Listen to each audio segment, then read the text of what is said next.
YouTube, welcome back to another video. As you see by the title, it's called Stop Trying to Change People.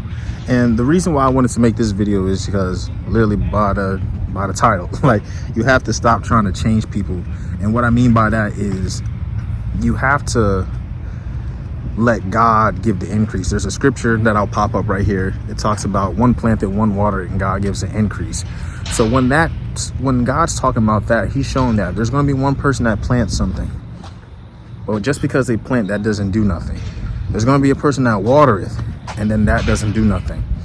They're doing their part that they're supposed to do in a sense, but that doesn't do nothing. But that's when God gives the increase, and that's when they'll see growth. That's when they'll see change.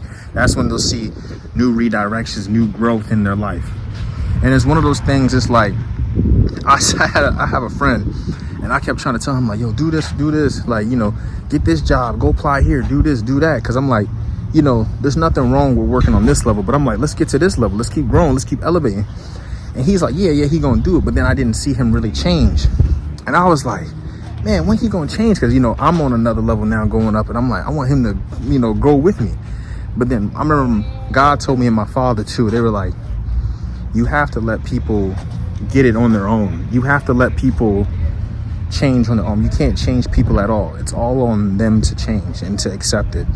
And that's just on the natural worldly level. And God was just showing me, sorry, I don't have my tripod, so I'm over here, my arm getting tired. But God was showing me too. He was like, that's even more, like, that's what he's talking about spiritually. Like, you know, you can tell people about church, you can bring people to church, but it's up to them if they truly want to listen. It's up to them if they actually want to go to church. It's up to them if they want to, if you're doing it via social media, online, it's up to them to watch and listen and apply it to their lives. We can't force them to do nothing. And even if you do, in a sense, like you was to, this is just a joke, if you was to tie them down and make them watch a screen on a sermon to watch things about God, it's up to them to accept it and truly learn about it. So you can't force nobody to do nothing. They have to want to do it on their own. So stop trying to force people to do things. Understand that, do your part that God's called you to do. One planted, so tell them about Jesus.